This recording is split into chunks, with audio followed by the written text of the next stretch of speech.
Ayez pitié. Pas comme prisonnier, mais comme étudiant. À l'époque, j'étais étudiant à l'université de Cocody. Donc, j'ai fait une partie de mes recherches terrain à la Maca. Et je sais combien de fois il est difficile pour un homme de tenir à la Maca. Et quand on parle de la femme, il sait ce qu'elle vit. On ne peut pas en parler. Des femmes qui vont accoucher à la Maca, qui vont mettre des enfants au monde à la Maca. J'étais à la Maca. Et je ne peux pas souhaiter à mon pire ennemi, ou surtout à une femme qui est mon ennemi, d'accoucher à la Maca ou de porter une grossesse à la Maca. Je ne peux pas le souhaiter. Votre artiste connu mondialement, là, Mabio, elle dépeint les situations de la Maca. À la Maca, les femmes sont obligées de devenir des lesbiennes ou de coucher avec des gardes pénitentiaires pour trouver des conditions.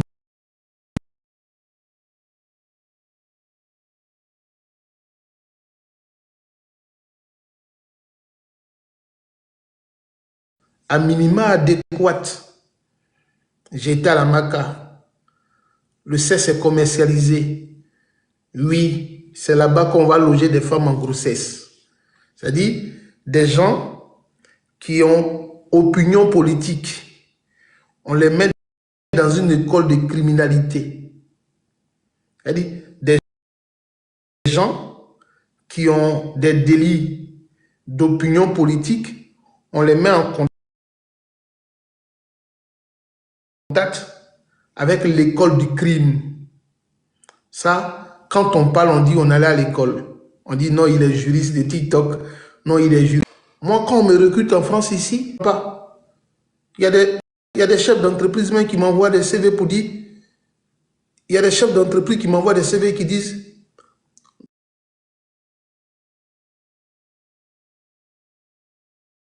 ton CV là ton CV nous plaît. Est-ce qu'on pourrait parler avec toi? Je négocie mon salaire. Je le négocie des conditions. Et puis il dit, il ne vient pas. Une fois, je suis parti en Côte d'Ivoire. Puis il y a un monsieur qui m'appelait à Marseille pour travailler pour eux à la.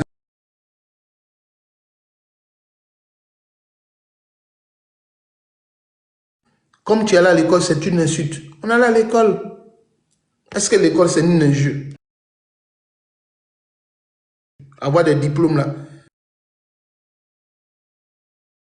Est-ce que c'est délit? C'est un délit d'avoir des diplômes? C'est un délit d'avoir des diplômes?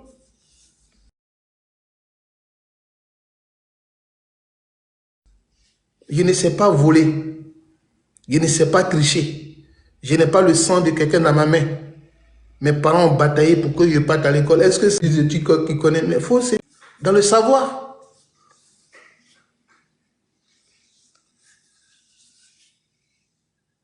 J'ai fait, ou moi j'ai eu une pratique de vie, j'ai eu une absence.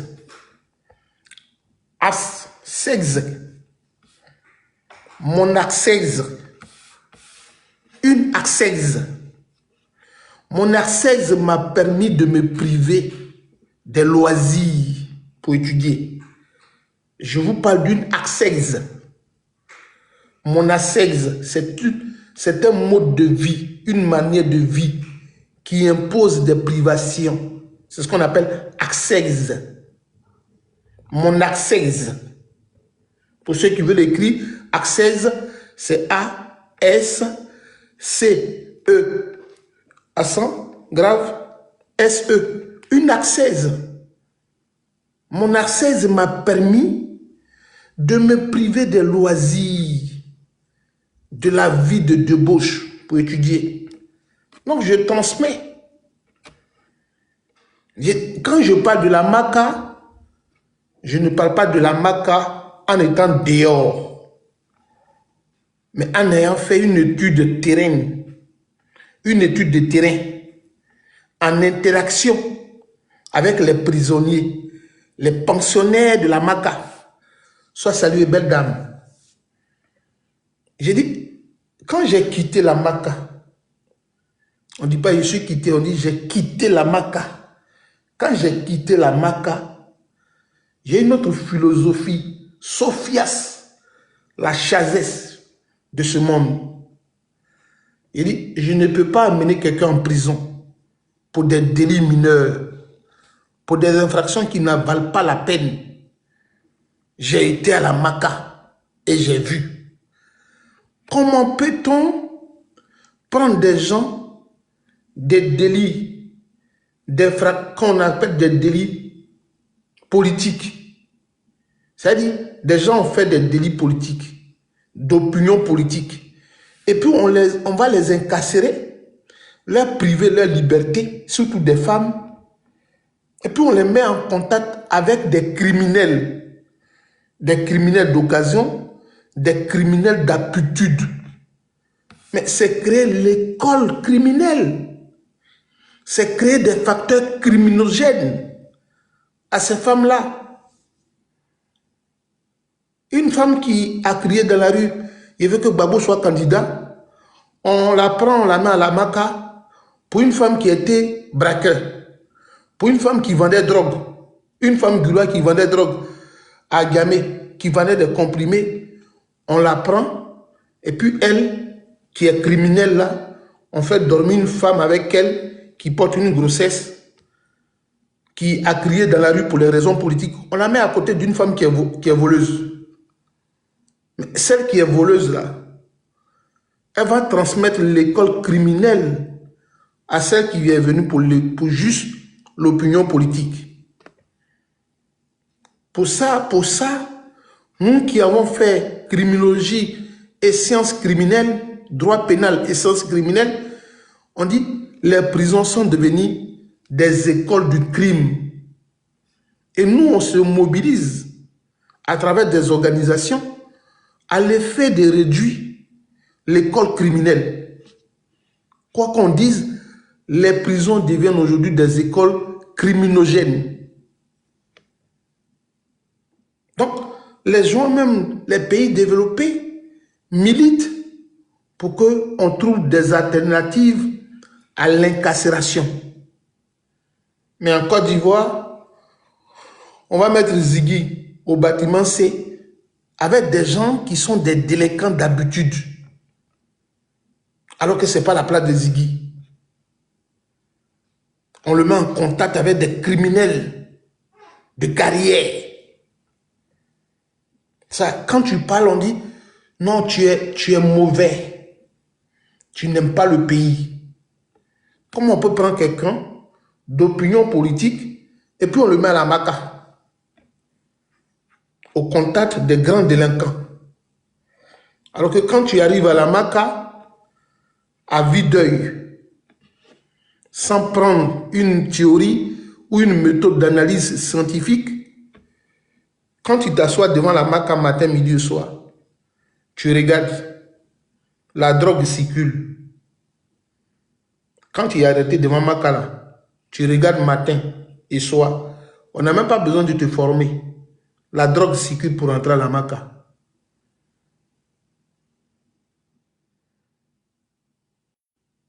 Exactement. Exactement. Tu n'as même pas besoin. Merci ma soeur. Conscience. Quand il suffit de prendre ton tabouret, va t'asseoir devant la Maka. Ils n'ont pas besoin de te dire, mais tu sais que la drogue circule pour entrer à la Maka. Il y a des personnes qui sont spécialisées, qui font rentrer la cigarette, la drogue à la Maka. Puis c'est dans ça où des femmes en grossesse, l'Organisation mondiale de la santé même nous dit, une femme qui est en grossesse ne doit pas consommer de l'alcool. Une femme qui est en grossesse, l'Organisation mondiale de la santé dit, elle a besoin d'un cadre de vie épanouissant. On ne peut pas la mettre dans une situation stressante. Il y a un risque pour l'enfant qu'elle porte. Comment on peut aller étouffer une femme politique dans une cellule de 4 mètres carrés en grossesse, dormir dans une chaleur, sans conditions hygiéniques? Et puis on l'a fait dormir là, parce qu'elle a parlé politique. On la loge dans une cellule. Et puis elle dort avec d'autres femmes. Une femme qui est en grossesse. Elle a parlé simplement dans la rue. On la prend, puis on la met à la maca. Et puis elle dort à côté d'une autre femme qui, elle, délinquante, criminelle. Et puis ils dorment ensemble. Et puis on dit, non, elles sont bien entretenues. Elles sont bien entretenues, elles sont bien surveillées. Moi, j'ai des résultats sur la maca. Souvent, quand j'en parle, je pleure. Parce que ce que moi j'ai vu à la maca, il y a des gens qui n'ont pas vu. À la maca, ces brouettes, on prend pour envoyer une nourriture, pour que les gens mangent. C'est la brouette. Pousse là. On dépose la nourriture dedans, puis on sert aux prisonniers de manger. C'est dans ça qu'on garde une femme en grossesse, pour des raisons politiques. À la maca, là, la nourriture vient dans la brouette. À la maca, quand tu vois nourriture, sauce, tu ne peux même pas demander à ton enfant de manger ça. Pour ne pas vous mentir aussi, c'est actuellement là que les prisonniers mangent bien. C'est à ce moment-là que le directeur de la prison, ils sont un peu lassistes, ils sont moins regardants. C'est à l'heure là, la communauté catholique, chaque mercredi, on envoie à kéké de Dabou aux gens. Mais quand ils envoient la kéké là, les prisonniers même se servent d'abord les meilleures parties de la kéké. Je vous dis la vérité. C'est à ce moment-là que les prisonniers mangent à la maca. Si vous avez un parent à la prison, il va vous dire non, n'envoyez rien, il faut juste m'envoyer cigarette ou un peu d'alcool. Je vais fumer, il faut cacher, il faut m'envoyer cigarette et alcool. Tu lui dis, on va préparer pour t'envoyer, il va dire non, n'envoyez pas, parce que depuis le carême a commencé là, soit ça les Doubé, on leur donne à manger. Depuis que le carême a commencé, le ramadan et puis le carême, ils mangent. Il y a une organisation religieuse qui apporte de quoi à manger. La kéké mercredi, entre mercredi et vendredi, ils reçoivent des bouts de la kéké qui peuvent faire le reste de la semaine. Alors ainsi, les prisonniers ne mangent pas la nourriture de la maca. Ils attendent des organisations non gouvernementales. Les religieux, c'est à ce moment-là qu'ils tapent à la porte de la maca. Autrement, si la nourriture est bonne des chrétiens, le musulman dit il est chrétien. Quand la kéké des chrétiens vient là, le musulman dit non, je suis devenu chrétien. Quand pour la nourriture des musulmans viennent là, le chrétien dit je suis devenu musulman. C'est à le moment là que tout à la maca, c'est la période de reconversion. Demandez et puis dites que je mens. J'ai étudié ça. C'est la période de reconversion à la maca à tout le monde. Tous vos parents qui sont à la maca à tout le monde, demandez là, ils ont. Ceux qui étaient catholiques là, ils sont restés religieux. Mais ceux qui n'étaient pas musulmans là, eux tous se sont convertis à la religion musulmane à tout le monde à la maca. Demandez, vos parents, ils ont changé de religion. Ils ont changé de religion à tout le monde. Ils ont changé de religion. Allemand, tout le monde à la maca, il porte le nom Gula. Les Gula, d'autres Gula portent le nom catholique. Parce que quand ils voient une nourriture des catholiques, des religieux, là, si c'est joli, là, ils vont dire non, non, nous on est catholiques. Hein. Moi, je suis plus musulman. Je vous dis, monsieur, il ne faut pas dire MDR. C'est la vérité que je te dis, mon frère. Si tu vois, tu ne vas pas dire MDR. Ah, vous n'avez jamais vu la maca. Si tu vois, tu ne vas pas dire MDR. Pour Paris, quand je te parle de la maca. Quand je te parle de maca pour Paris, mon frère, sinon il risque de te bloquer. J'ai vu ce qu'il dit là. C'est du vécu que je vous compte. C'est pas blanc, mon frère.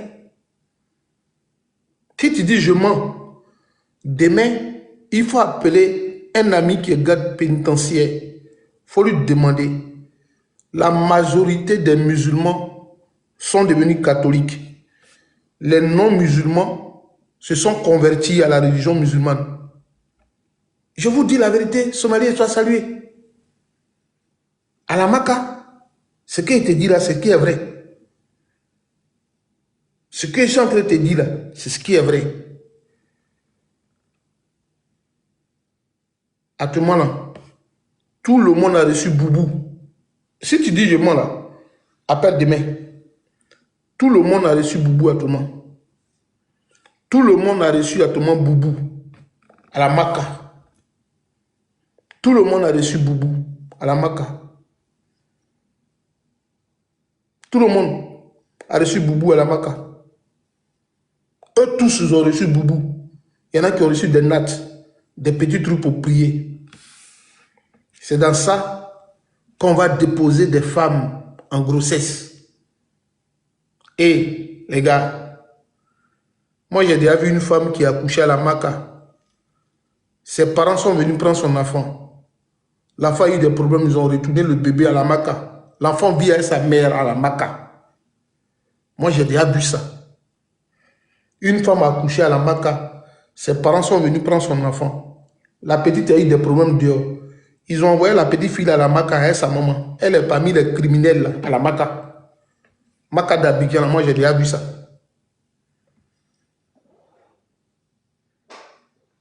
Pour que les femmes là fument à la Maka là, pour fumer comme ça. Elles prennent les enfants qui sont mineurs là. Et puis elles les donnent aux gens, les grands de la, les gardiens là. Et puis ils couchent avec les enfants là. Et puis ils prennent l'argent pour fumer. Les surveillants, là, les gardes pénitentiaires, ils couchent avec les mineurs là, puis pour qu'ils envoient cigarettes et puis ils vont laisser. Moi, j'ai déjà vu à la Maka. Moi, j'étais prêché à l'étage et puis je regarde dans la cour des femmes là. Il y a des femmes, tu les vois comme ça, on dirait garçons. On dirait garçons. Quand le garde, les femmes là, arrivent comme ça, les surveillants là, tu es en haut là-bas, puis tu la vois, elle prend le téléphone et puis elle met ça dans sa partie intime et puis elle ferme. Les téléphones, les besclas là, c'est ça, ils ont beaucoup. Elle met ça dans leur koyo. Moi, j'ai déjà vu ça à la Maka. Femme prend, elle prend ton téléphone là comme ça, puis tu regardes, tu la vois. Hein. Elle ouvre sa partie intime et puis elle met le téléphone et puis elle ferme. C'est dans ça, on va faire dormir des femmes de l'opposition à la Maka. Et ce gouvernement là, vous allez payer le péché. Hein. Moi, Soleil, même là, si on dit le gouvernement a changé, Kadia Kamara a pris grossesse, je ne peux jamais accepter qu'on la mette à la Maka. Si le gouvernement la change demain, et puis on dit Anne Oloto est en grossesse, je ne peux pas prendre Anne Oloto pour la mettre parmi les femmes là. Même si je suis le gardien de la prison, quel que soit le mal de Anne Oloto, il a dit, trouvez au moins un autre coin pour la garder là-bas à cause de sa grossesse. Avec M. Lamine Zana là. Gardez Anne Oloto dans une autre cellule à cause de sa grossesse. Mettez-la dehors. À la Maka, il n'y a pas de toilette. C'est un lieu d'infection bactérielle. Comment on peut mettre une femme d'opinion politique en prison où il n'y a même pas de sanitaire? Les prisonniers, quand ils voient Marguerite dans la cour de Maka, ils courent pour attraper Marguerite pour manger. Il court pour attraper le marguerite pour manger. C'est là-bas on s'en logé des femmes d'opinion politique. On les loge à la Maka. Et puis il y a des femmes qui sont dans le gouvernement qui sont fières. Qui sont fières. Vous n'avez pas encore vu la Maka. Si on vous envoie à la Maka là, vous n'allez même pas souhaiter à votre pire ennemi de séjourner là-bas. Moi, j'ai vu Maka. Les gens la galent. Tu vois quelqu'un comme ça, puis se gratte. Tu dis, mais à quoi? Il dit, non, non, non, je ne dors pas bien. J'ai dit, mais pourquoi? Il dit, non, non, je ne dors pas bien. Et puis, se gratte comme ça. Devant moi, ils ont pris 2 femmes qui sont partis donner nourriture. Et puis, elles ont mis cannabis dans la nourriture, dans Plakali, là. Elles ont mis cannabis dans Plakali. Et puis, elles ont voulu passer. On les a attrapés. matin, midi et soir, il y a la drogue rentre à la Maca. C'est un business. C'est là-bas on a mis les femmes de l'opposition en prison. Et puis on applaudit ça. Mais quand tu leur demandes, et autant de Gbagbo, et autant de Gbagbo. Bon, vous êtes venus pour améliorer, non? Vous êtes venus pour améliorer, non? Vous êtes venus pour faire pire comme Gbagbo. D'après vous, Gbagbo a fait mauvais. Mais vous là, pour vous là, c'est comment? C'est comment? Pour vous là, c'est comment? Aujourd'hui, la vie d'un Ivoirien coûte 500 francs. La vie d'un Ivoirien vaut 500. Comment je vais dire aux Blancs que quelqu'un est mort en Côte d'Ivoire à cause de moins d'1 euro? Moins d'1 euro.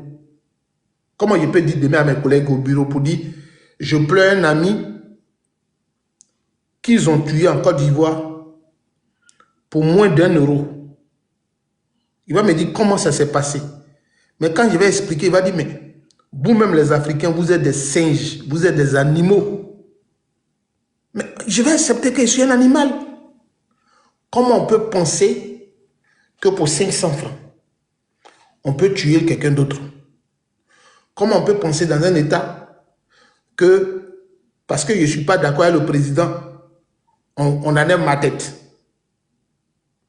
Comment on peut accepter dans un État que comme je ne suis pas d'accord avec le président, je ne peux pas partir au pays? Mais quand il dit tout ça aux Blancs, on dit, mais vous les Africains, vous régressez, vous êtes bêtes. Tu vois, ce qui me gêne souvent, je parle à des cérémonies comme ça. Puis j'ai un grand frère africain, puis il vient, il me dit, mon petit, tu as étudié des... Mais quand tu parles comme ça, les Blancs là même te regardent comme ça. Je suis fier de toi. Il dit, grand frère, pourquoi tu es fier de moi? Je suis parti juste à l'école. Il n'y a pas de miracle. Il dit, non, vraiment, si tu deviens un jour ministre dans ton pays, il est parti à toi. Il dit, grand frère, pourquoi tu es parti à moi? Il dit, mais quand tu parles, les Blancs même se taisent et puis ils t'écoutent. Ce que tu dis, mais ils ne comprennent pas. Il dit, non, mais c'est ça.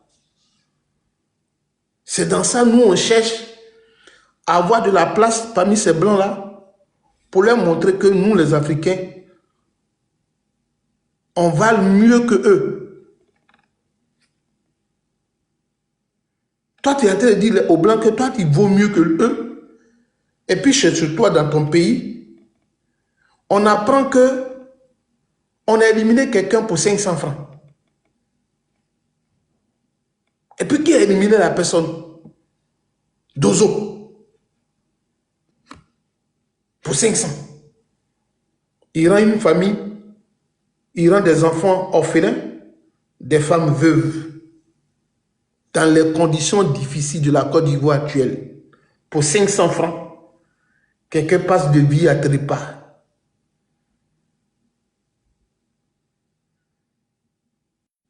C'est-à-dire, l'Africain n'est même pas dans le dandisme. L'Africain, il n'a aucune pratique de dadi, de dandy. La pratique de dandy, on n'est pas dans le dandisme. Allez écouter le français que je suis en train de vous parler. Et quand nous on parle, les Blancs nous demandent, mais tu veux dire quoi par là? Et puis on leur explique, on dit, il faut taper sur Google. C'est nous, on dit au français qu'on ne dit pas un homme est poilu, on dit il est velu. Et puis nous, dans notre pays, tu travailles chez eux ici, tu leur montres. Et puis, toi, dans ton pays, mais ce n'est pas la peine. On n'est pas dans le dandisme. On est limité. L'Africain dans le présentisme, il ne pense pas demain. L'Africain ne passe pas loin. Tel que mon nez est coupé là, c'est comme ça l'Africain, sa réflexion est coupée. La réflexion n'est pas longue chez l'Africain. On n'est pas raffiné. Est-ce qu'on peut être... Un jour, est-ce que l'Africain peut être adepte du dandisme? On ne peut pas l'être. On ne peut pas. Pour 500 francs. Pour 500. Tu as ôté la vie de quelqu'un dans un pays comme la Côte d'Ivoire. Et puis après, on vient, on fait une sorte de classification. La nomenclature des pays développés. On dit, nous sommes premiers devant le Burkina Faso. Nous sommes premiers devant le Niger. Nous sommes premiers devant le Mali. Nous sommes premiers devant la Guinée. Nous sommes premiers devant la Sierra Leone, devant le Libéria, devant tous les pays de l'Afrique. Là, nous, on est premiers devant eux. On est toujours premiers dans eux. Mais même ce que vous faites là au Burkina, on ne fait pas ça. Ce que vous faites en Côte d'Ivoire, là, on ne fait pas ça au Niger. Garde quelqu'un pour 500 francs. Papa de quelqu'un. Son fils a eu le bac D. Son unique espoir, son père, sa référence, qui lui a dit, mon fils, tu as eu le bac D. Tu ne peux plus aller à l'université. Je n'ai pas les moyens. Mais je vais me permettre de lutter pour te payer le concours. C'est déjà même péjoratif. Un villageois qui dit à son fils, ne va plus à l'école, je vais faire des économies pour te donner des moyens pour passer le concours. Garde espoir, je viens. Et puis cet enfant-là, on lui dit, ton père n'est plus de ce monde. Pourquoi? Parce que quelqu'un lui a ôté la vie pour une pièce de 500. Et quand tu parles sur les réseaux sociaux avec eux, la Côte d'Ivoire est un pays merveilleux, est un pays miraculeux. La Côte d'Ivoire est un pays de cohésion, on vit de vivre ensemble. Non.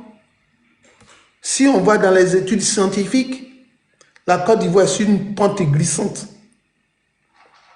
La Côte d'Ivoire est assise sur une braise, une pente glissante. Il y a un conflit latent.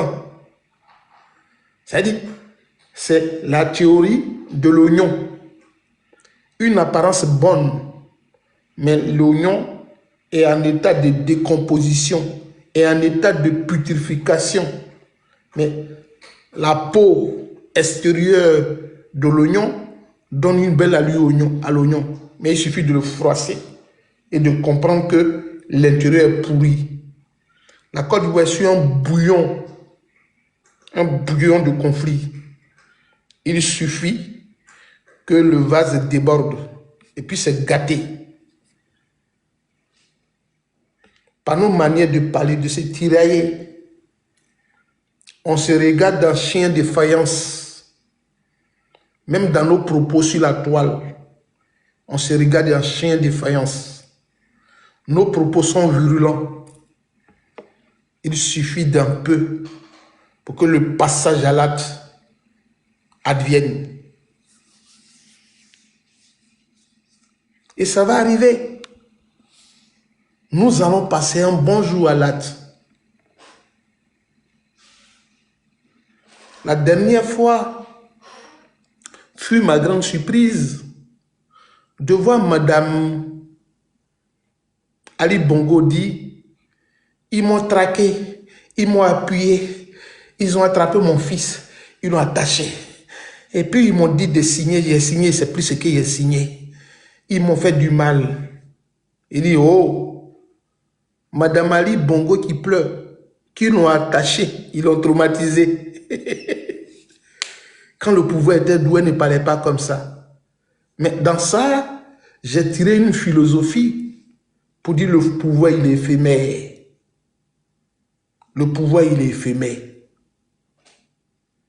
Il n'est pas vida aeternam. Le pouvoir n'est pas à vie.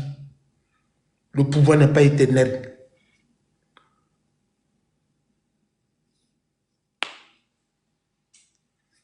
Le pouvoir n'est pas à vie.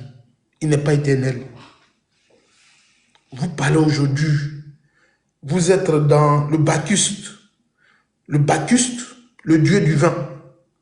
Vous êtes en extase, entre folie et joie. C'est ça le Bacchuste. Le Bacchuste, c'est ça. Vous êtes le dieu du vin, de l'extase, de la joie et de la folie. Vous ne vous contrôlez même plus. En tel sens que quand les militants du RDR parlent, ils sont dans une surâme. La surâme. Âme. Surâme. Dans leur surâme, ils sont plus forts que les autres. Et nous sommes des mauviettes, des salopettes. Ils ont vie sur nous. Ils ont emprise sur nous. Dans leur surâme, ils ne se considèrent plus comme hommes, mais ils sont comme des dieux. Vie éternelle. C'est nous les autres là, qui avons une vie mortelle.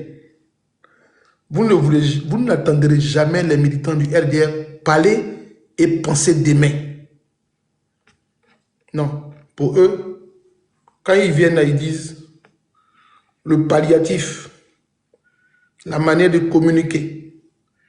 Ils se disent leur succession, leur pouvoir sera une transmission générationnelle. Ils disent après Ado viendra Tene Brahima.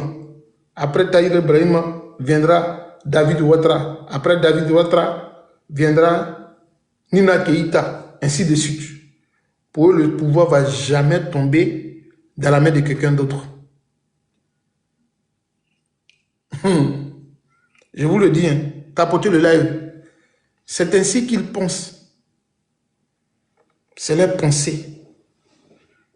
Elle est dénudée de conscience. Elle est dénudée de l'humaniste. Vie et mort.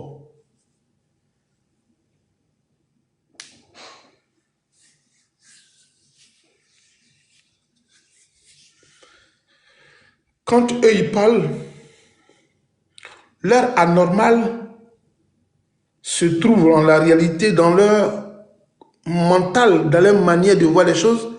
L'anormal au RDR devient norme. Mais c'est la norme de l'opposition qui devient anormale chez eux. Est-ce que vous comprenez mes explications? Le français est un peu dur sur moi, mais c'est comme ça que je m'exprime. Voilà, je ne suis pas habitué à parler l'argot. Quand je parle l'argot, j'ai du mal à faire une phrase. La normale au RDR est mise entre guillemets dans les normes sociétales les plus en vogue, les plus véhiculées, les plus acceptables. Alors que la véritable ou le véritable anormal de la norme sociétale se trouve souvent chez les opposants. Mais ce qui est normal pour les opposants devient la normale chez le RDR. Et c'est cet anormal-là que les RDR veulent mettre en prison. J'explique terre à terre pour que vous compreniez. Quand Sissi dit par exemple, si on avait Gia Gbagbo comme ce qu'on a fait à Guy Robert, Gia Laurent Gbagbo chez le RDR est une norme véhiculée. Parce que le RDR, c'est tuer les gens et puis régner. Mais quand tu viens dire chez eux que les rebelles, les criminels, comme les Kone Zakaria, doivent aller en prison, on dit toi-même tu dois aller en prison. Parce que Kone Zakaria chez eux, la norme que nous voyons chez eux, et ils ont normalisé ça. Tuer pour eux ne rien dire. Vous voyez par exemple, quand Bob le mannequin dit « j'ai coupé les tendons des Ivoiriens », au RDR, c'est normal. Alors que des normes véhiculées dans notre société, c'est contrevenant aux normes sociétales, ôter la vie à quelqu'un. Mais au RDR, ça s'applaudit. Tant que tu es de leur bord, la normale que tu commets, l'impair devient paix ou devient norme sociétale acceptée.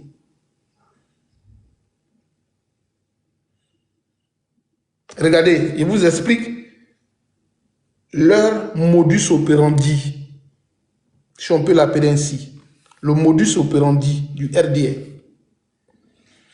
Voyez-vous, quand il y a eu des injures à la contre du président de la République de Côte d'Ivoire, le RDR a fait le système américain, American System, the wanted. de wanted aux États-Unis, c'est de permettre aux personnes, aux individus, de trouver un criminel avec une récompense. Donc, on met sur les t-shirts, dans les radios, dans les bars à café aux États-Unis, la photo de la personne qui est recherchée, on met wanted. Et puis, on met une prime. C'est système américain, ça. The American system, the wanted, for helping the police. C'est ce qu'on fait aux États-Unis. Alassane Dramane Ouattara a envoyé le système américain aux États en Côte d'Ivoire. Quand on l'insulte, le procureur de la République passe pour dire wanted. 1 million pour trouver celui qui a insulté le président Alassane Dramane Ouattara. 2 jours après, la personne, même si c'est au village, on va l'appréhender pour déférer la personne. Quand on dit déférer, c'est comparé devant les juridictions en Côte d'Ivoire. Pour Mercon, hein? Bonsoir Laïd. Pour Mercon, hein? On donne des cagnottes pour trouver les individus. Ça, c'est la norme du RDA. Mais quand on a ôté la vie d'un opposant en Côte d'Ivoire, comme les gens de Nayo, il n'y a jamais de wanted.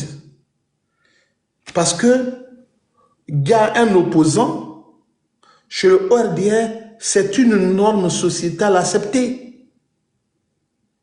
Au RDA, éliminer la vie d'un opposant, c'est plus une reconnaissance, une norme, une valeur morale. Non, il n'y a aucune justice à tes trousses. Il n'y a jamais de wanted. Si vous pensez que je mens, demain, mettez-vous dans un champ de cacao et puis proférez des injures contre Alassane Dramane Ouattara et son épouse ou contre Nina Keïta. Ils vont vous arrêter, ils vont vous interpeller. Mais vous avez vu, celui qui a dit, c'est moi qui ai gagné les parents de Nayo. Parce qu'ils ont gagné mon frère. Moi, il m'appelle Doumbouya. C'est moi qui ai tué les bêtés sur leur propre terre. Est-ce que vous avez vu Doumbouya? Vous ne l'avez jamais vu, non? Mais le jour qu'il y aura une conférence de presse, qui vont coincer le ministre et le procureur de la République, il va vous dire, ah, Doumbouya, il a arrêté, hein. Il a pris 5 ans de prison. Vous avez dit, mais c'est qui? Le Doumbouya là, qui dit qu'il a tué les bêtés là. Ils vont dire, oui, oui, oui. Il a été arrêté, il a été jugé, il a 5 ans. Mais vous allez dire, monsieur le procureur, mais vous ne l'avez pas montré comme les opposants à la télévision? Il dit, on n'est pas obligé de tout montrer à la télévision. Mais, voyez-vous, quand on dit, on accuse les opposants d'avoir brûlé un bus, c'est le ministère de l'Intérieur qui se déplace et puis on fait un interrogatoire policier à des individus pour les faire avouer des faits. Pour bus, qu'on peut remplacer le matériel. Le bus peut être remplacé. Ici en Europe, là, quand tu es assuré, ma voiture est assurée, si tu paies ton assurance à 100%, on te dit, il y a un véhicule de remplacement en attendant que ta voiture soit réparée. Puis tu vas chercher la voiture de remplacement. Le bus peut se remplacer. Mais pour le bus, on fait un interrogatoire policier et le ministre même se déplace à la télévision. Mais pour un être humain qui a été gars, le RDN ne peut pas venir à la télévision pour montrer les individus. Parce que chez eux, gars un Ivoirien, c'est une norme. Il faut les récompenser même. Est-ce que vous voyez de quoi je parle? La normale, les normes, les non acceptés, punis par notre législation, devient une norme sous le RDA quand c'est eux qui le font.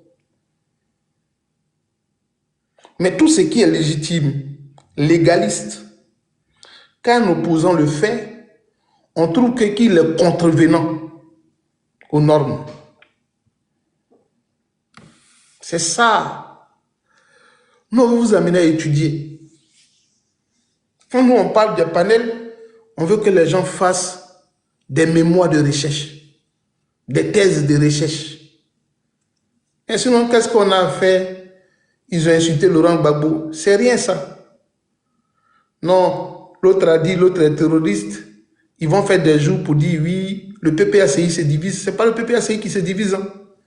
Nous, au PPACI, on est unis, on est un. On fait notre communication. Vous voyez, il fait une communication. Il est nu et puis je vous enseigne. Vous apprenez au travers de mon canal.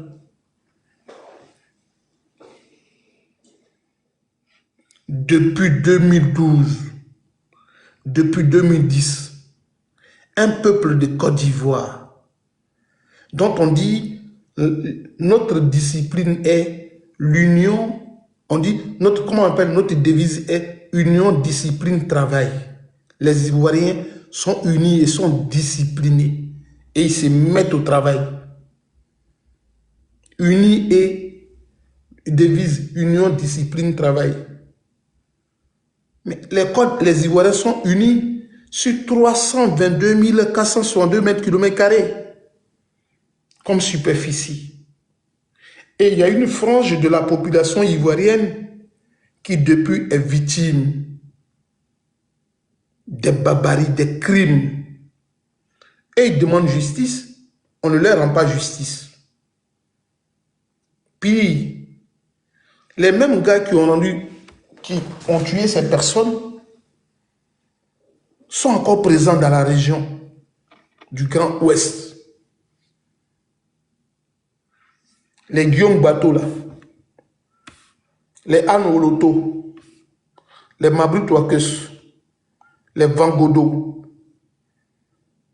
ils sont nombreux, les cadres qui sont RADP, qui viennent de l'ouest du pays.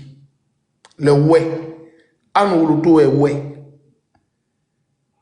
Elle est Oué. Mais à cette dame-là, on dit, dans tes villages, ceux qui ont dit à tes parents hier, et tu es venu dire que ce n'est pas un génocide là. Ils sévissent encore là-bas. Ils sont présents. Mais cette dame-là, elle ne sort pas pour venir parler. Hein. Elle dit rien. Oui, bonjour madame. Bon, pourquoi vous êtes monté? Je ne sais pas pourquoi vous montez. Mais moi, quand vous montez, il faut que vous parlez. Est-ce que vous comprenez? La dame là, Anne Oloto, qui disait ça là. Oui, allô? Voilà, allô? Oui. Non, je suis un garçon. Bonsoir, monsieur. Oui. Oui, allô, bonsoir. Mais je vous écoute. Allô? Voilà, ok. Merci pour le combat. Voilà. Anoto dont vous parlez là, elle est burkinabé de père et de mère. Elle a été adoptée par un guerrier qui s'appelle Oloto. Vous voyez? C'est un bande d'étrangers qui nous gouverne. On n'a pas le choix. Moi, actuellement là, je suis dans un village guerrier où on dit Siagoulou. Tu as compris? Elle n'est pas loin du village. Ne donnez pas votre position, mon frère. Ne donnez pas votre position, s'il vous plaît. En tout cas, merci. Protégez-vous. Ok, merci. Donc, c'est un peu ça. Elle n'est pas guérie. Elle n'est pas guérie. Je connais son histoire. Elle a été adoptée par un guerrier qui l'a pris. C'est le guerrier qui l'a élevé, qui a tout fait, son école, tout. Et ses parents étaient en train de travailler dans la forêt de ce monsieur-là. Elle est burkinabé d'origine. Je vous apprends ça aujourd'hui. Elle est venue à Diokwé pour dire que non, elle ne reconnaît pas qu'il y a eu des génocides à Diokwé. Et pour ça, aujourd'hui, on ne veut plus la voir ici. Donc, je vous apprends ça aujourd'hui. Elle n'est pas guérie. Elle est burkinabé d'origine. Je vous dis ça aujourd'hui. C'est comme ça. Donc, c'était ça. Merci. Mon frère, abonnez-vous, mais ne donnez jamais votre position, s'il vous plaît, mon frère. Ok, merci. Si vous avez quelque chose, écrivez-moi en inbox, mais ne donnez pas votre position. Puis, mettez-vous en privé, s'il vous plaît. Pour vous mettre en privé ce soir. Merci pour le conseil. Merci, mon frère. Allez, que Dieu te garde. Ok, merci. Voyez-vous, ce que le monsieur dit, il faut qu'on écoute. Parce que On ne peut pas avoir ce déni. Quand on dit un déni, D-E-N-I, déni, c'est nier une chose alors que ça est là. Mais il y a des dénis pathologiques, comme les dénis de grossesse. Moi, j'ai déjà eu ceux qui se moquent de moi sur les panels. Moi, je vous accorde de moquer, hein. Mais moi, j'ai déjà traité des cas de déni de grossesse au plan judiciaire. Une fille est partie dans les toilettes, elle a accouché, l'enfant est sorti. Comme elle était dans un déni, elle a poussé l'enfant dans les toilettes, le bébé. Il n'est pas parti, il n'est pas rentré. Sa mère a effacé les traces de l'enfant. Elle a nettoyé les toilettes, elle a pris, l'enfant était déjà noyé dans les toilettes, il était presque, il est mort, le petit Agia, le bébé là. Et puis ils ont pris le bébé là, ils ont attaché pour l'enterrer. La maman est placée sur contrôle judiciaire, la fille est placée sur contrôle judiciaire. C'était un déni de grossesse. Et la fille, elle est malade. Mentalement, ça ne va pas chez elle. C'est ce qu'on appelle déni de grossesse. Bon, on a des images qu'on prélève dans le cadre de notre travail, mais on ne peut pas vous les montrer. Il y en a qui viennent sur les panneaux qui sont « Oh, il est juriste, il dit il est comme ça, oh, il est comme ça. » Mais Anne Oloto, elle est dans un déni. Moi, j'ai connu les dénis de grossesse. Et j'ai connu plusieurs d'autres dénis qui sont catégorisés en 3 degrés. Mais aujourd'hui, elle est ministre d'État. Elle se promène pour faire des promesses d'emploi. Si vous choisissez le RADP, vous aurez du travail. Vous voulez que vos enfants dorment dehors? Non. Il faut voter, on va vous donner du travail. Dans son village, dans leur village, il y a encore des gens qui sont sur le trauma post-traumatique des événements de 2010. Et ces personnes-là vivent encore avec leurs bourreaux en armes. Parce que les vrais génocidaires avec les rebelles, c'est les dozos. Les dozos, les quêtes des dozos. Ce sont les Burkinabés, les Maliens, les Guinéens qui sont dans nos villages, des apatrides qui n'ont pas de village, avec certains enfants du Nord qui sont dans ces villages guérés-là, qui connaissent presque la vie des guérés, leur cachette. Et ce sont eux qui sont habillés en dozo et qui sont partis montrer les campements des guérés, où les guérés se cachaient là. Et puis ils ont guéré les guérés. Puis ils sont partis mettre d'autres guérés dans les trous, dans les puits là. Ils ont mis les guérés dans les puits. Et quand ils ont fini les guérés là, les mêmes ne sont pas allés dans leur village. Hein. Ils sont restés dans les champs des guérés. Jusqu'à présent où je vous parle là, il y a des guérés qui ne vont pas dans leurs champs. Il y a des enfants guéris qui sont réfugiés au Libéria. Quand ces dozos-là prenaient les champs de leurs parents, ils ont fait retour à la terre. Il y a des jeunes guéris qui ne peuvent pas aller dans le champ de leurs parents. Sous prétexte que les champs-là sont...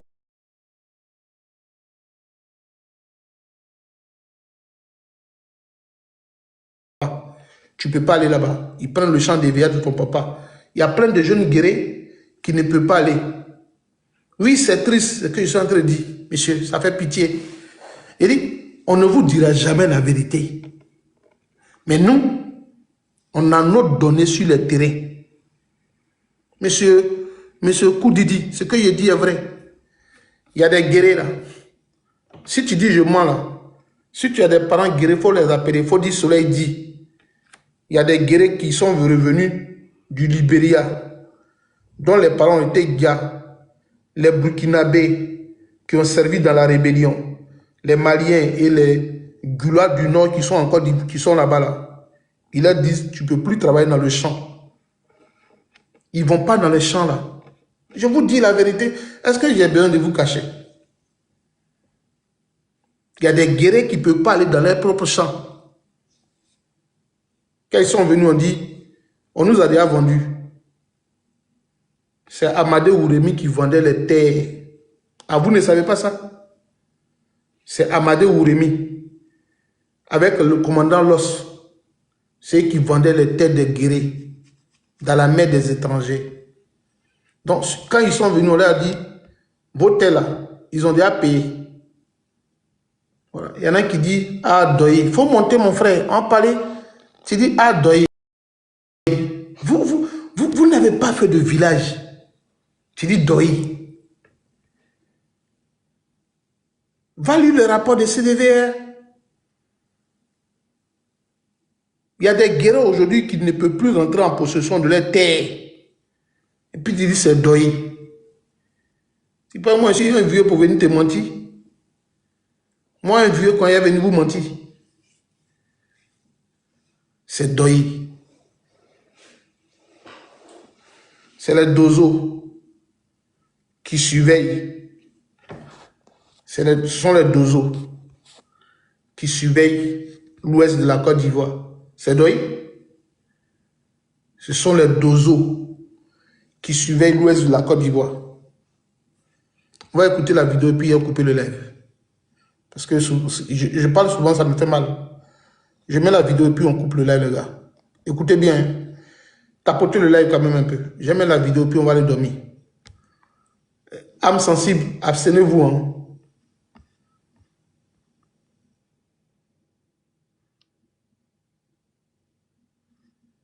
Âme sensible, il faut s'abstenir.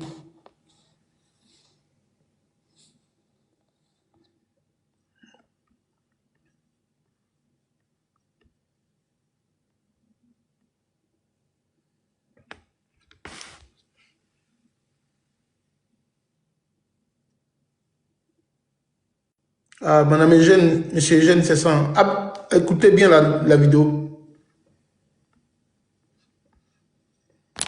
Écoutez la vidéo.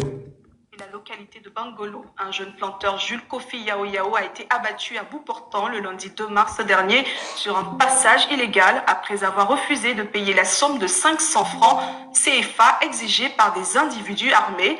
Ce meurtre brutal relance les inquiétudes liées à la circulation de groupes armés non identifiés dans l'ouest de la Côte d'Ivoire. André Abi et Aimé Bochier, reportage.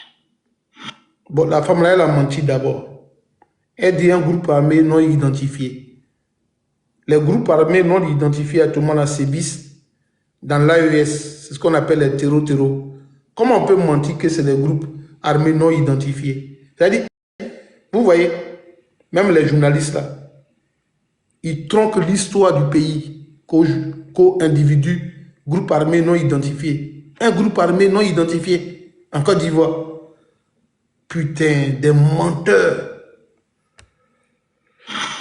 Jules Kofi Yao Yao, jeune planteur, né en 1983 et vivant à la Macro, dans la sous-préfecture de Zou, se rendait à moto à Bangolo avec son jeune frère pour quelques courses. C'était le lundi 2 mars dernier. À environ 1 km du village, un barrage improvisé leur a été dressé, exigeant le paiement de 500 francs CFA pour passer. Ne pouvant payer, Jules a été victime d'une attaque à bout portant avant que l'agresseur ne prenne la fuite. Les circonstances exactes de l'incident restent à éclaircir.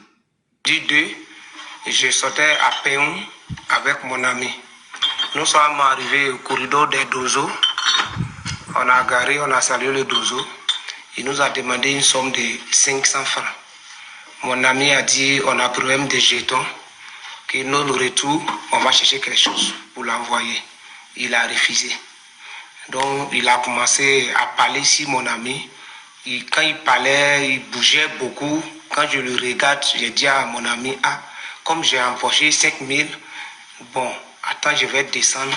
Maintenant, je vais lui remettre les 5 000. Il va nous donner 4 500. Mon frère est descendu, moi je suis descendu. J'ai porté casse. Le moment d'arriver, casse là pour déposer. Un coup, j'ai attendu le bruit de fusil. Je regarde, mon frère est tombé. Je lui ai demandé, ah, ça coûte de 500 francs là, tu as tué mon frère. En même temps, il a mis deuxième barre là, dans le fusil. Quand il a mis dans le fusil, il voulait mettre sur moi. Moi, j'ai attrapé le fusil. On a commencé à lutter. Maintenant, j'ai arraché le fusil. Maintenant, lui aussi, il a commencé à fuir. Ce drame a plongé tout le campement dans une immense tristesse. et un profond désarroi. Jules Kofi Yao Yao, jeune homme, plein de vie et pilier de sa famille, laisse derrière lui un vide immense. 2 épouses dévastées et 12 enfants inconsolables qui pleurent la perte de leur père et protecteur. Sa mort brutale laisse un souffle de colère, de peine et d'incompréhension dans toute la communauté. Mon père était prêt à m'aider cette année puisque j'ai obtenu mon bac. Il était prêt à m'aider à passer mes concours. Mais malheureusement, à cause de cette nouvelle, on a venu, il ne sait pas où ça va se passer.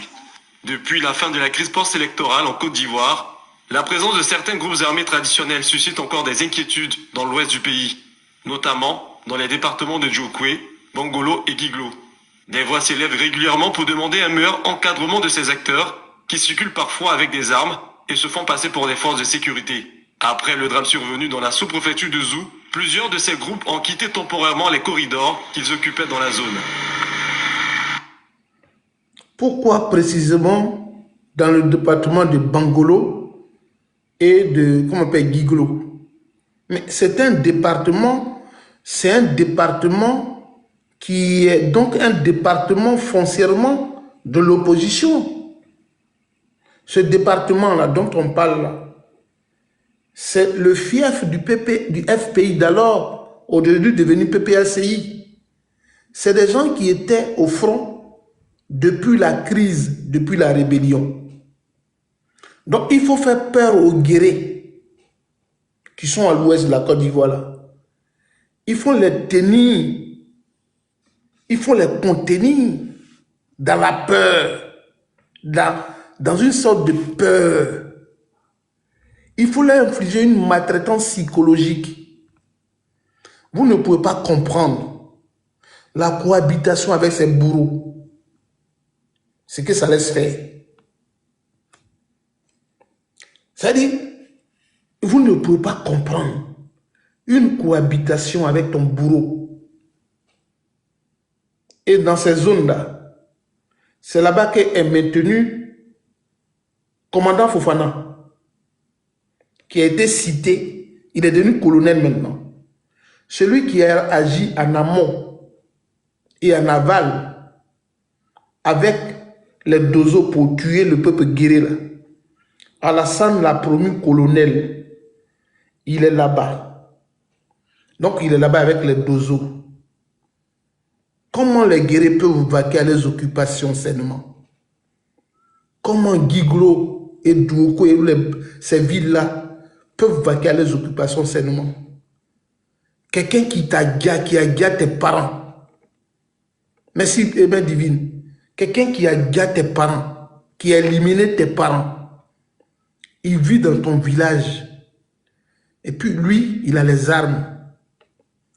Je vais vous expliquer un peu ce qu'ils ont fait. Des modèles que j'ai vus. Moi, quand je vous parle toujours là, c'est parce que je me suis promené en Côte d'Ivoire. Et donc, je suis témoin de beaucoup de choses. Je dis, le jour qu'Alassane va tomber là, vous me verrez à la télévision, peut-être pour faire des témoignages. Il va citer des personnes même ce jour-là. Regardez, quand ils ont pris la Côte d'Ivoire, là, ils ont fait une campagne de sensibilisation. Écoutez bien ce que je vous dis. Les villages, les régions hostiles à Alassane Draman Ouattara. Voilà ce qu'ils ont fait, écoutez bien. Quand ils trouvent, par exemple, Guibérois, il y a plusieurs cantons à Guibérois. Il y a canton Kriri, il y a canton Gotibo, il y a plusieurs cantons à Guibérois. Ils vont à Guibérois et puis ils choisissent les Gulois qui vivent dans Guibérois là. Et puis ils demandent aux Gulois là, vous allez aller dans le canton Kriri. Et puis ils cherchent les dozos là. Ils disent, vous, les gens du nord, vous êtes dozos ici là, avec les Burkinabés, Maliens là. Vous êtes des dozos. Nous sommes les FSI. Je suis le commandant. Moi, je regarde dans la ville. Et puis vous, les dozos, vous allez regarder dans les villages. mais on va vous envoyer quelques FSI qui vont sillonner dans les villages. Et à cette époque, les FSI, ils ont désarmé les policiers. Écoutez bien, les FSI, là, ils ont désarmé les policiers. Ils ont désarmé les gendarmes. Ils ont désarmé tous ceux qui étaient encore habillés dans les sous-préfectures. Et puis eux-mêmes, ils prennent les armes là. Ils prennent les gendarmes, comme les gendarmes connaissaient les villages, ils prennent un gendarme, il est sur moto avec un FSI. L'autre gendarme, il est sur moto avec FSI. Et puis ils arrivent sur la route, ils mettent barrage, et puis c'est les gendarmes là qui tirent l'Est là. C'est les gendarmes qui tirent le bois. Et puis les FSI là, c'est eux qui encaissent l'argent. Moi je vous explique ça. Hein. Ce que je suis en train de vous dire là, c'est vrai, vrai. Hein. Quand ils ont pris le pays là, ils vont au corridor mixte. Si c'est au village là, ils vont avec les gendarmes. C'est les gendarmes là qui tirent barrière là. Et puis c'est les FSI là qui prennent l'argent. Quand ils arrivent, il y a un FSI, il est assis. Lui, la calache là, derrière les gendarmes comme ça. Et puis l'autre assis là-bas, il a arrêté à les gendarmes. Puis les gendarmes prennent l'argent et puis ils mettent dans la boîte à l'eau FSI là. Ils déposent. Et puis quand c'est fini le soir, ils prennent et puis vont. Il n'y avait pas de gendarmes qui avaient fusil. Il n'y avait pas de gendarmes avec fusil. En ville, quand vous arrivez au corridor, aucun policier n'avait fusil. Jamais de la vie. C'est les FSI là qui avaient les fusils. Maintenant, quand tu finis de dépasser le corridor des gendarmes à FSI là, tu trouves un autre corridor, un seul coin comme ça, où il y a deux FSI. Ça, c'est eux, leur brin est seul. Il y a barrage mixte, il y a un autre barrage FSI seul. Maintenant, quand tu dépasses le barrage FSI seul, là, à 2-3 km, tu trouves maintenant les dozos. Les dozos ont leur barrage. Ils ont leur barrage et ils ont leur boîte. Les boîtes de tomates là. C'est ça les dozos là, ils déposent sur leur apatam. Tu descends, tu t'en mets 100 francs, 200 dedans. Au début, c'est comme ça ils font. Ils ne demandent pas beaucoup, tu déposes 100 francs dedans, ils te disent merci, 200, ils disent merci, il faut passer. Maintenant, quand les policiers et gendarmes demandent 1000 francs, les dozos qui sont à l'autre corridor, et ils demandent 500. Ainsi de suite, les dozos vont te demander 500 francs. C'est comme ça qu'ils coopéraient dans les villages. Maintenant, quand les FSI vont dormir à la préfecture, le relais là, c'est les dozos qui prennent la nuit le relais. C'est les dozos qui surveillaient les boutiques. C'est eux qui surveillaient les magasins. C'est eux qui surveillaient les coups des gouloirs la nuit là. Les dozos surveillaient les coups des gouloirs. Les dozos, eux, surveillaient les coups des gouloirs là. Voilà ce qui s'est passé en Côte d'Ivoire. Et donc, jusqu'à présent, les dozos n'ont pas déposé les armes. Maintenant, je vous dis, les armes que les dozos ont dans les mains là. Les fusils de chasse là. Le commandant FSI, il fait le tour des villages et puis il arrive, il dit, demain, on va à Bassi. C'est un village de Guibérouan, Bassi. Ils font appel, ils font message. Et puis il dit, tous les bêtés de Bassi qui ont un fusil de chasse, qui ont des flèches chez eux, venez déposer ça dans la cour de qui? Ce n'est pas le chef du village. Hein? Il vous dit d'aller déposer ça dans la cour d'un Burkinabé ou d'un Malien qui est devenu FSI. Je vous dis la vérité. Ils disent aux BT, prenez vos armes, allez déposer ça dans la cour d'un Goulois étranger, moi aussi même, allez déposer ça dans la cour. Et puis le FSI la passe. Et puis il voit quelle arme vous avez donné.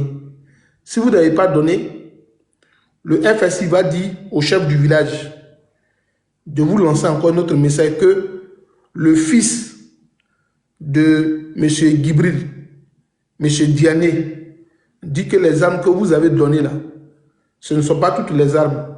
Mais M. Zadi, tu as une arme. M. Seri, tu as une arme. M. Tapé, on n'a pas encore vu ton arme. C'est-à-dire, les Goulois qui sont dans nos villages, là, les étrangers là, Et ils dressaient les listes de ceux qui avaient les fusils de chasse. Et puis ils vont donner ça au FSI.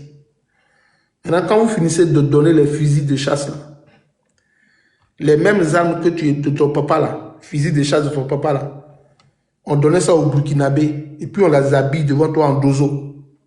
Et puis on leur donne des cartes. Et puis on dit désormais, là, c'est l'étranger qui est venu dans ton village, là. Le Burkinabé, le Malien qui est venu se chercher, là. Le Guinéen, là. C'est lui désormais qui assure ta sécurité avec ton propre fusil de chasse. Lui, il est dozo. Bon, quelqu'un à qui tu as donné ton champ, il est dans ton village il y a longtemps. Comment il ne va pas t'éliminer? Comment il ne va pas t'éliminer? Vous partez aujourd'hui dans tous les villages bêtés, les villages guérés. L'arme que le monsieur a pris pour tuer le jeune là, vous allez voir que l'arme là même, ça peut être pour les jeunes baoulés qu'on leur a arraché. Et puis on lui a donné pour aller faire barrage. Je vous dis la vérité. Les armes qu'ils ont là, des chasses là, souvent c'est pour les propriétaires du village. C'est pour les propriétaires terriens. C'est les armes là, de chasse là, que les dozos là ont. Comment vous ne voulez pas que ce peuple-là ait peur?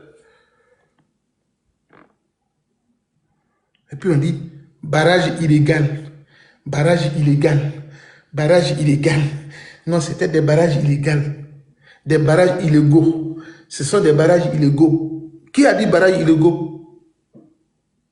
Quand les FSI, là, les dozos, là, au manière, si tu t'amuses, tu t'allumes, tu es préfet. Si on t'envoie à Gagnoua, tu vas faire réunion avec les dozos de Gagnoua. Tu es colonel de police. Si on t'envoie à Gagnoua, tu vas tout faire pour voir les dozos de Gagnoua. Tu es colonel de gendarmerie. Tu vas tout faire pour voir les dozos de Gagnoua. Si tu ne les as pas vus,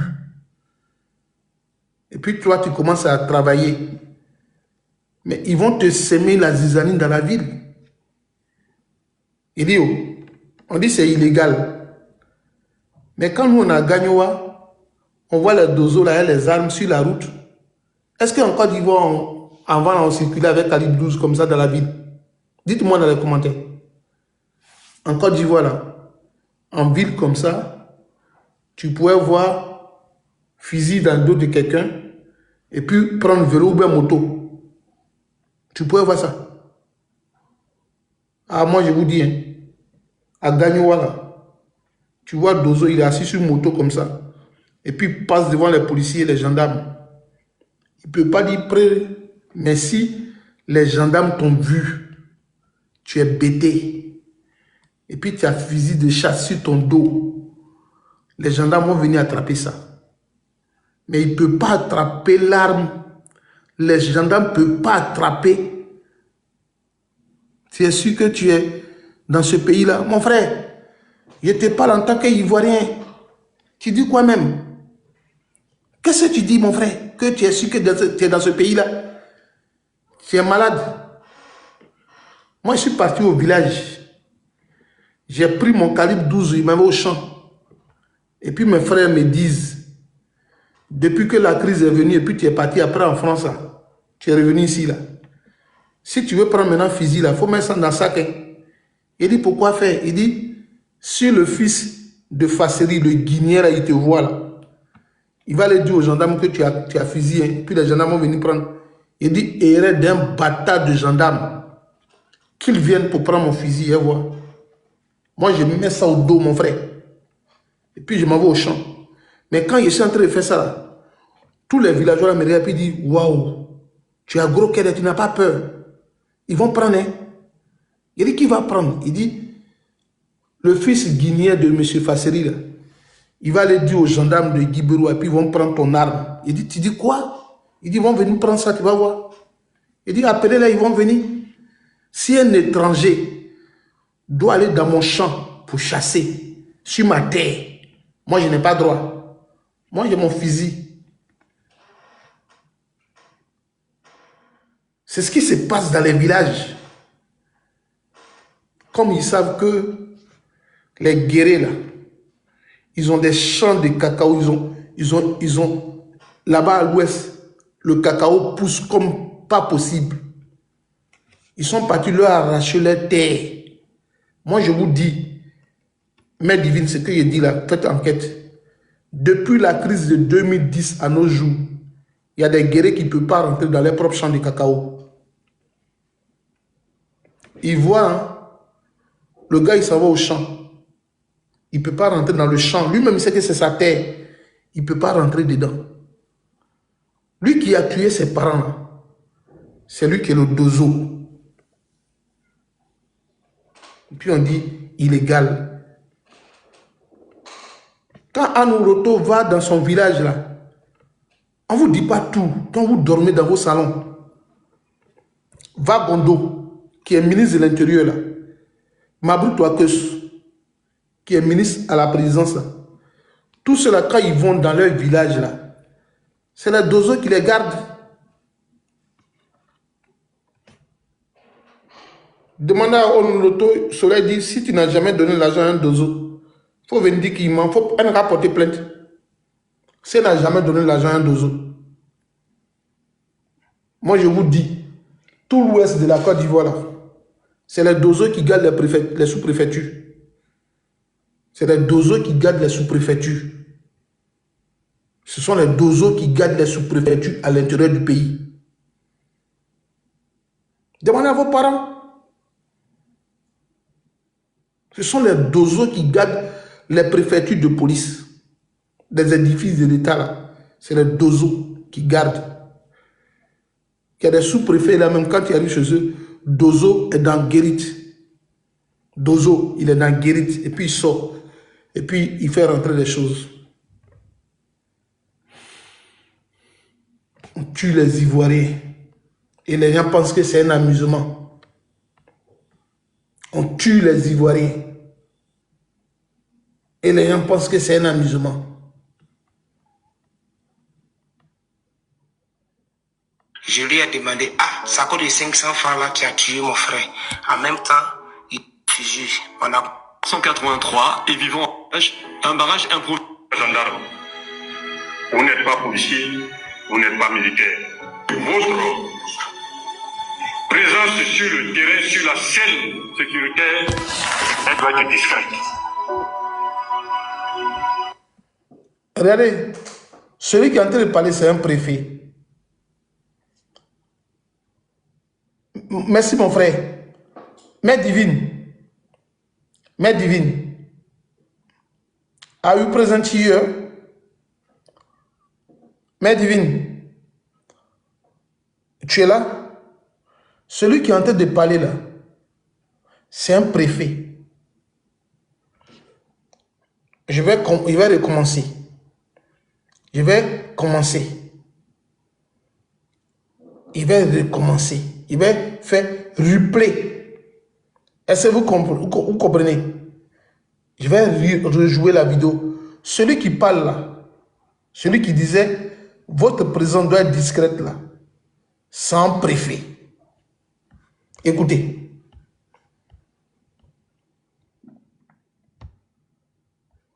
Il n'y a pas de musique. Bon, c'est que si le téléphone est déchargé déjà. Hein. Moi, il ne peut plus rien faire. Attendez. Mais pourquoi tu ne joues pas, toi? Attends, hein, ça y est. j'ai arraché. Écoutez bien. Lui aussi, il a commencé à fuir. Jules Kofi Yao Yao, Écoutez. jeune planteur, né en 1983 et vivant à Alamakro, dans la sous-préfecture de Zou, se rendait en moto à Bangolo avec son jeune frère pour quelques courses.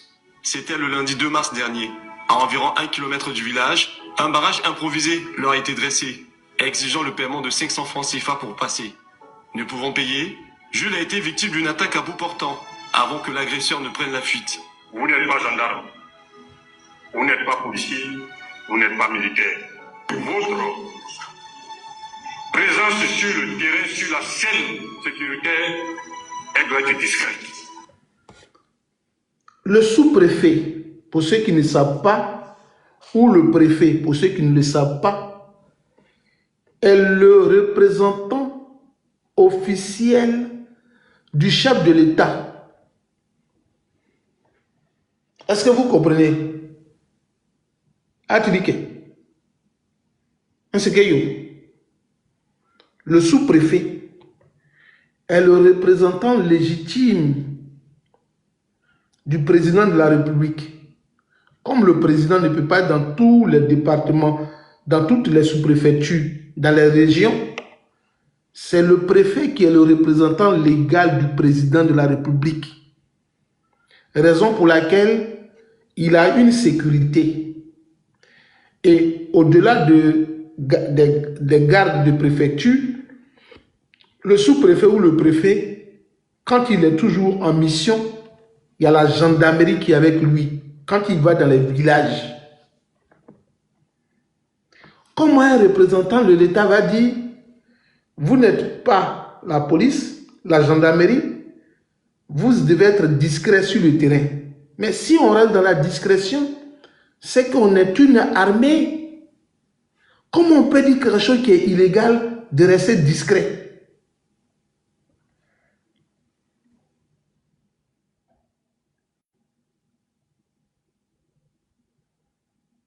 Voilà. Merci mon frère.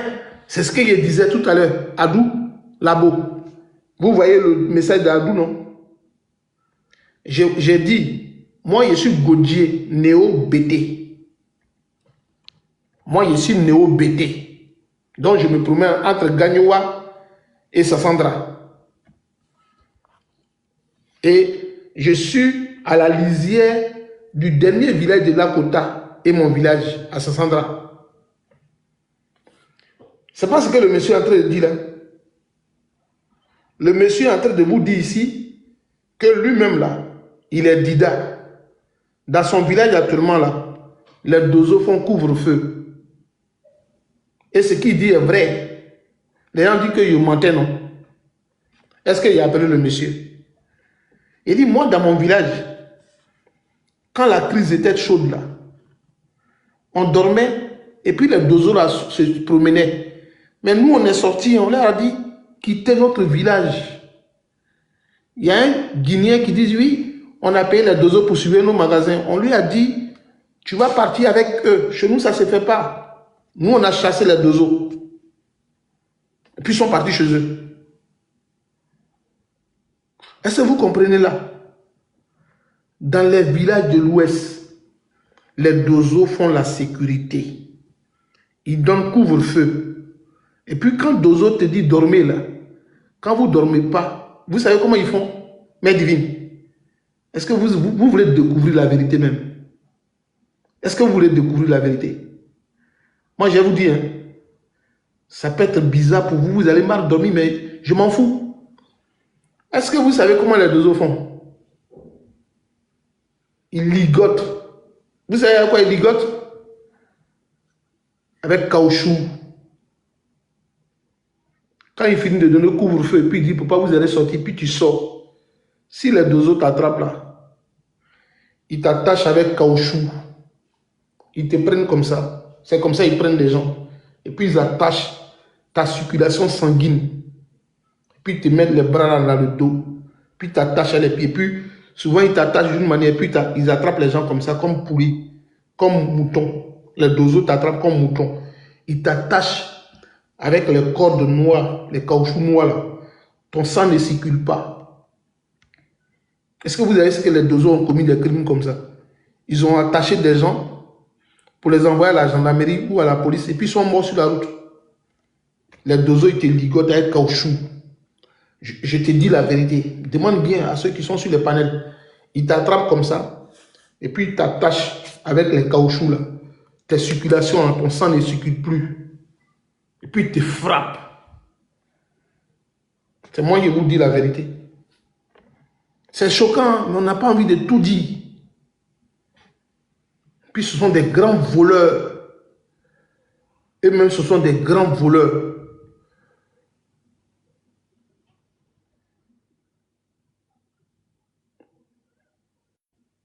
Sous-préfet reçoit Dozo. Et puis il a dit, soyez discrets. Ils sont en train de tuer les gens. Dans un pays normal.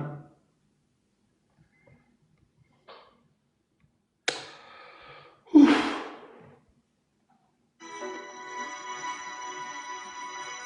ici, vraiment, on travaille en parfaite synergie avec la police et la gendarmerie.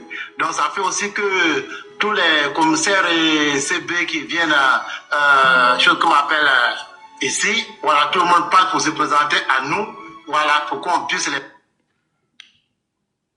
Et ils ne viennent pas se présenter, hein. Mais Divine, est-ce que tu comprends? Attendez, j'ai enlevé la vidéo là parce que les gens vont dire que je mens, donc ils ne vont pas croire. Les gens vont dire non, Soleil est un menteur. Ils vont dire j'utilise IA. Attendez, attendez, je vais vous aider. Je vais vous aider, attendez. Il va vous aider, attendez, il va vous aider. Et regardez ça, regardez ça, regardez ça, regardez là, regardez.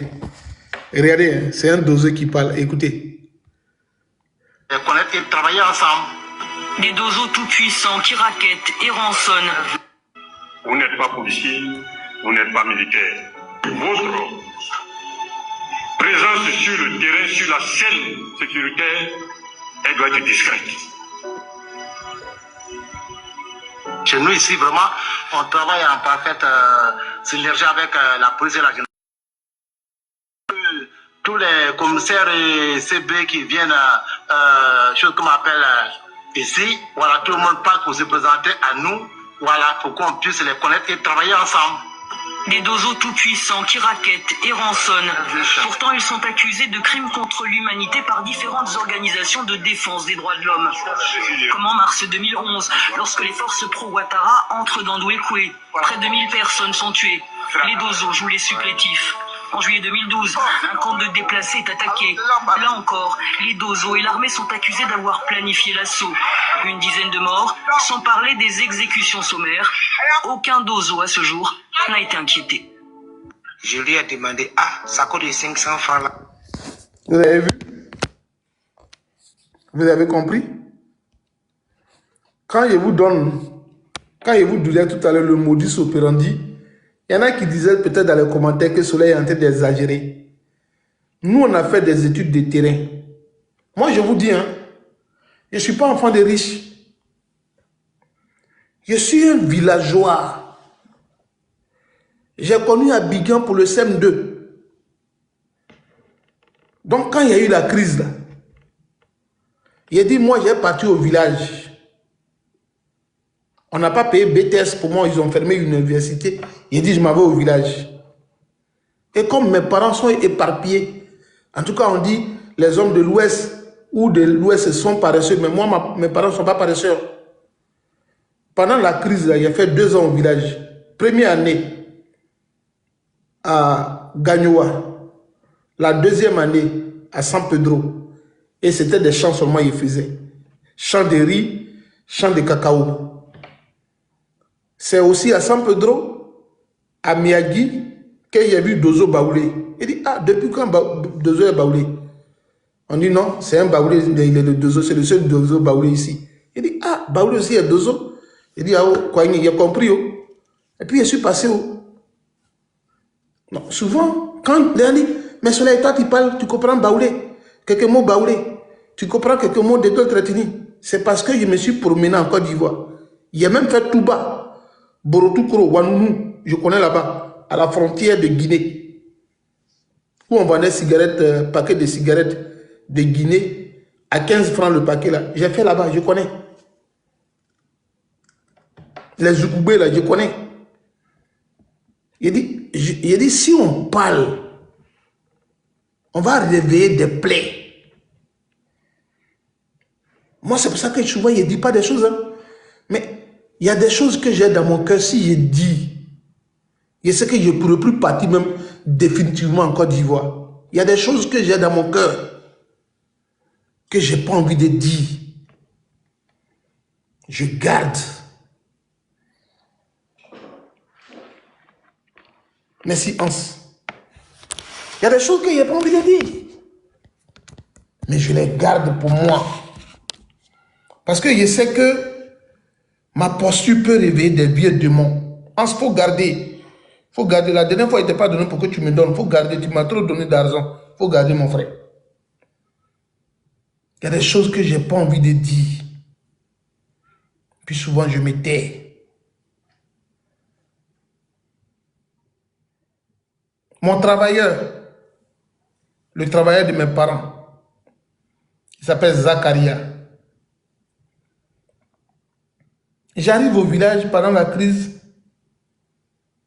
Puis j'ai dit au petit Burkinabé Zakaria. Moi j'aime aller au campement. En tout cas, les Burkinabés, ils ont des poulets au campement là. Quand tu manges, c'est doux. C'est très délicieux. Et puis je rentre dans sa chambre. Je vois, il a placardé Alassane Draman Ouattara comme ça au mur. Il dit Zakaria, toi tu es RDR. Il dit qu'ils nous ont appelé pour dire que de supporter Ado, que c'est nos parents. Il dit, ah, mais Zakaria, tu ne te caches pas. Il dit, ah, tous les Burkinabés ont accepté, donc moi j'ai accepté. Il dit, mais qu'est-ce que tu vas gagner? Il dit, nous, on doit aller à l'ouest. Il dit, à quoi là-bas? Il dit qu'il y a 1 hectare de brousse à l'ouest. On va au Burkinabé à 50 000. Il dit, qui vont? Il dit, c'est Amadé Ouremi. Pendant la crise, quand les guerriers ont fui et puis sont partis au Libéria, là, commandant Fofana et M. Amadé Ouremi là, ont liquidé toute la forêt des guerriers au Burkinabé, aux ressortissants de la CEDEAO. Ils ont pénétré la zone.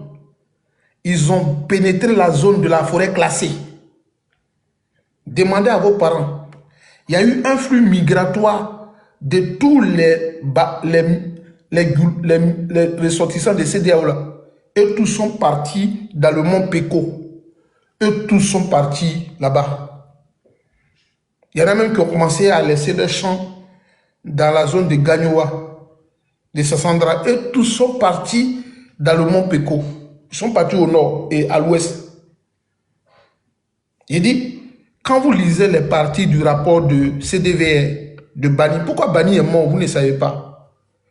Il y a eu des révélations troublantes. Il y a des guerriers là, qui ont installé des Burkinabés, des gens du nord dans leur village. Ils sont partis se retourner contre eux pour les brûler dans leur maison, pour prendre leur terre. Où je vous parle là, il y a des jeunes guerriers qui ne peuvent plus aller chez eux au village.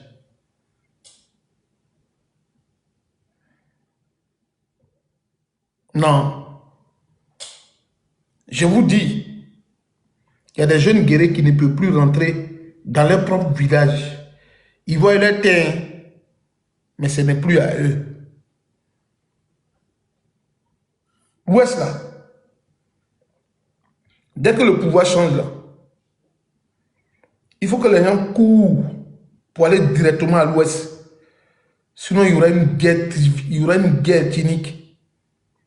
Non, l'Ouest là, dès que le pouvoir change là, lui qui prend le pouvoir là, il doit décoller des avions pour aller à l'Ouest. Sinon, ce qui va commencer là-bas là. On n'a jamais vu ça dans un film de génocide. Non.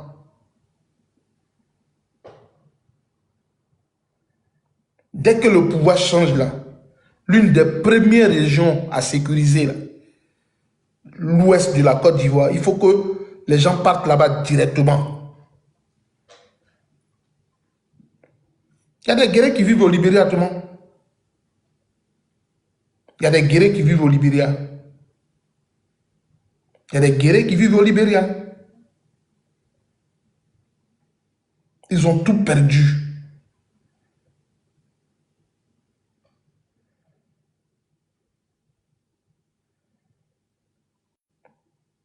Au moment où je vous parle là, les deux autres sont en train de sillonner d'autres régions de la Côte d'Ivoire.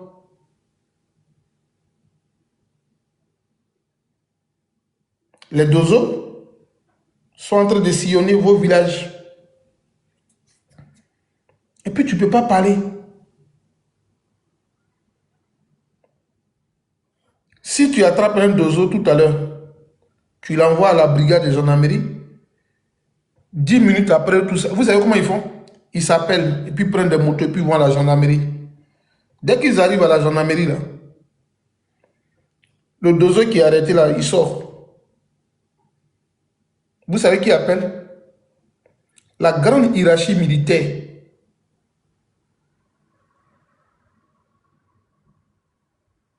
C'est ça. La grande hiérarchie militaire va appeler directement pour que on libère les deux autres.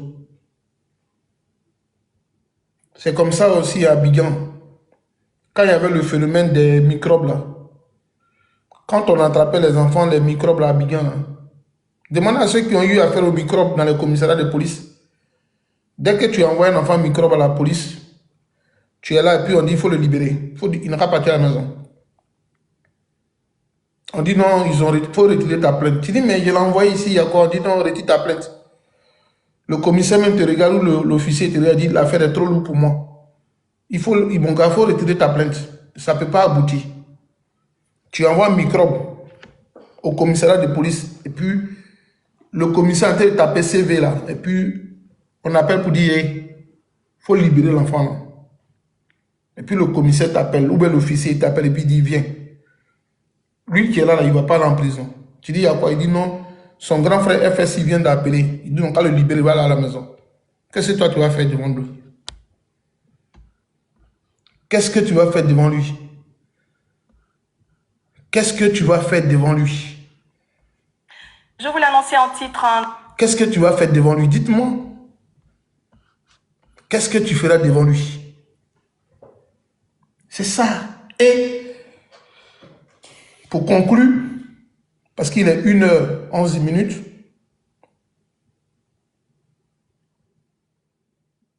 Oui, c'est vrai, mon frère. Ils sont beaucoup dans les villages, mon frère. Il faut protéger ton compte, mon frère. Moi, ici en France, c'est pour ça qu'il n'y a pas de ça comme ça. Il faut protéger ton compte, mon frère. Ah oui, Bogué. Il faut protéger ton compte. Aïe, aïe, aïe. Ni à Kouké. Mais c'est pas grave. C'est pas grave. Vous voyez, je ne vais jamais pleurer devant eux pour ne pas donner raison. Mais moi, je vais vous dire une chose. Quand on parle des morts, de nos morts, on nous dit il faut qu'on demande pardon pour rentrer au pays. C'est ce qui est à la mode maintenant aujourd'hui. Quand tu parles, on dit il faut demander pardon pour venir au pays. Il faut demander pardon pour venir au pays.